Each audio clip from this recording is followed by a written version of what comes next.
I think it's a good time for Dr. T to go ahead and play The Rant by Jade Michael. And I'm going to tell you, T, in just a moment which file that is. But first of all, I want to thank, now that I've calmed down a little bit, I want to thank Jade Michael. Just a little update. I don't know how many downloads he's had on the song Go My Way, which is now the official theme song for AVfM Radio. We'll be playing it every episode. But I've already had, I think, right about 3,000 in just a couple of days off of my YouTube channel alone, listens to the song. I know it's been downloaded from the site a fair amount.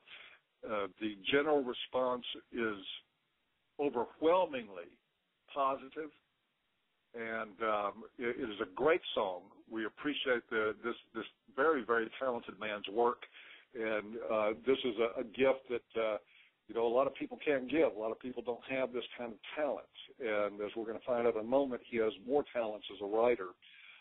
But just thank you, Jade, for what you do, for what you're doing.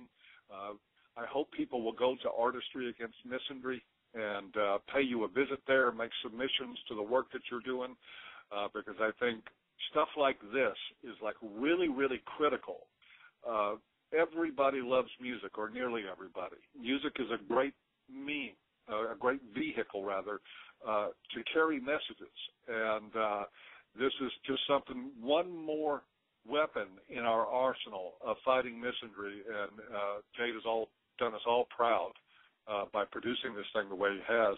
And now we're going to have another sample from Jade Michael doing a little rant, and it is called Broken.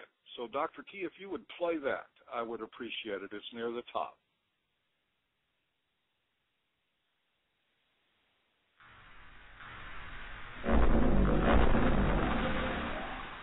All right, ladies, I have a challenge for you. I dare you to stick around and hear me out. I dare you to openly listen to the plight of men who have been defamed, robbed, and otherwise destroyed by the feminist governance that you and your white knight rescuers have created. Lately, it seems as though many of you would rather us not even be here. Online feminist forums, chat rooms, and blah, blah, blogs serve as proof of your public detest for us, and in many cases serve as a call to violence against us. You've taken to hating us, accusing us, and destroying our good names to further your selfish pursuits.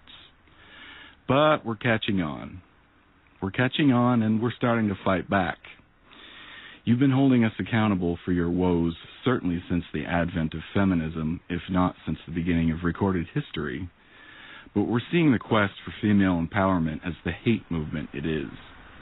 And we all know that you no longer seek empowerment, but rather supremacy, don't we? Why else would you create a culture of entitlement for yourselves? Why else would you enlist us as slaves to your every whim? And why else would you exploit a man's innate desire to please women, if not to create a subterfuge for a much more fascistic agenda? Why? Because it makes you equal? No, it's not about that anymore, is it, ladies? A funny thing happens when water seeks its own level in nature. Those who need help staying afloat feel the need to offset the balance just to gain an edge. And since one cannot do this alone, you've created worldwide campaigns to enlist insecure women and men to help you realize your phony quest for equality. But those rescue missions that have coddled your feigned victimhood are faltering. You've brought on, and in many cases asked for, a gender war. I hope you're prepared. I hope you're prepared to listen and listen well, because a lot of pain can be spared if you take seemingly simple measures to turn the tables to right. I'm not talking about returning to the way things used to be prior to feminism. Frankly, we're through with being your providers and protectors. You've taken every possible stand to say you're capable of doing those things on your own, so now we'd like to see you prove it. Prove it by working with us to achieve equal treatment under the law no matter what one's genitalia is. Or does it frighten you to be held to the same standards as men? Does it frighten you to think you will have to share our workload? the workload you have dumped solely on us, knowing we would do it because we've been programmed to labor for your adoration. Perhaps you don't even know the work I'm referring to. After all, it's not often a woman dies on the job or has to pay child support for a child that isn't even hers. That would be unspeakable, wouldn't it? But something tells me most of you do know what work I speak of. It was the precise moment when you realized just what men carry on their backs that you decided you didn't want it. So there it goes. Not my responsibility. It just doesn't seem fabulous to say, "You go, girl," to a woman as she's digging her way through a coal mine. So policies went into place to protect you and put you on the pedestal you feel you deserve. Funny how that's not chauvinism, but calling you baby is, even when you act like one. There is no refuting this world has turned to shit, ladies.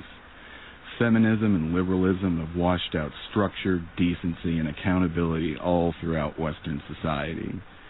Children are growing up ruder, wilder, and stupider than ever before.